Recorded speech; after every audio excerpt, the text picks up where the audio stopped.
Hi, I'm Mary with Seymour Library, and today I'm going to be talking to you about Where Things Come Back. This is a book by John Corey Whaley, and this is a YA book, but I think it has a lot of appeal for adult readers as well, and I will tell you why.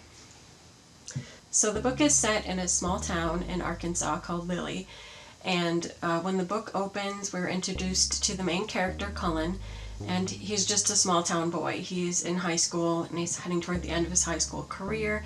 We meet him and we meet his family. His dad is a truck driver and his mom cuts hair. She's a hairstylist, and that all sounds pretty normal, except for the fact that when we first meet him, he's having to identify the body of his cousin who has just died of a drug overdose. And so this sets up this very emotional and mental thing, I guess you would call it, that Cullen is going through.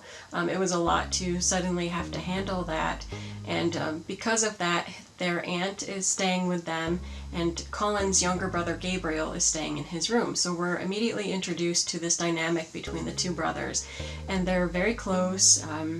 We hear from Cullen about how they look a lot alike, and they've almost been seen as twins, and there's no real competition or anything. They get along. They're different from each other. He sees Gabriel as somebody who's really smart and just kind, and he doesn't feel that way about himself, but he pretty much adores his brother. He really loves him. And this leads to the big setup of the book, which is during a night where Cullen goes out on a date with his best friend and these two girls. After he returns, his brother disappears, and they don't know where he is or what's happened. He just knows that the previous afternoon they saw each other. And during that whole time, in the background, there's a guy who claims to have seen a woodpecker that's been extinct for, I don't know, I think it's 60 years. And so they call it the Lazarus woodpecker. And so there's this big hunt going on for this woodpecker. And that really sets up the two dynamics that are happening in this book, because we have Cullen's family who really wants to find Gabriel and find out what happened to Gabriel, but we have the town that's obsessed with this woodpecker that hasn't been seen in 60 years. And for Cullen, there's this whole conflict that everybody seems concerned about this stupid bird, which probably doesn't exist, no offense to the bird. And meanwhile, they're giving up on searching for his brother after he's been gone for a couple of weeks. And so there's a whole conflict of emotions, and it's also him, whether he should give up, whether he believes that his brother is dead, or whether he retains that hope that he's still alive and out there and that he'll come home. And that's really the majority of the book. It's a small book.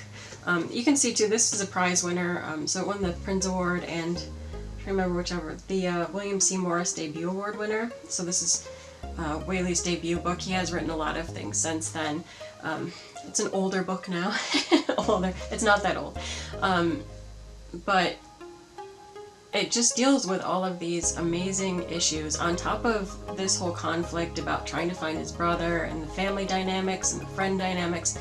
There's also this big debate really about religion and philosophy, and it's amazing everything that's packed into this small book. And so that's why I think that even though it's a YA book, it definitely has appeal to a broad audience. I think if you haven't read YA, or if you kind of debate whether or not it has merit, I would say give a book like this a try. It's quite a good read, and I think that you would enjoy it a lot. So if you get the chance, I would recommend giving this book a read. I think there are themes that are enjoyable to pretty much everyone. That's it for this video, but I will be back with more book recommendations. Bye!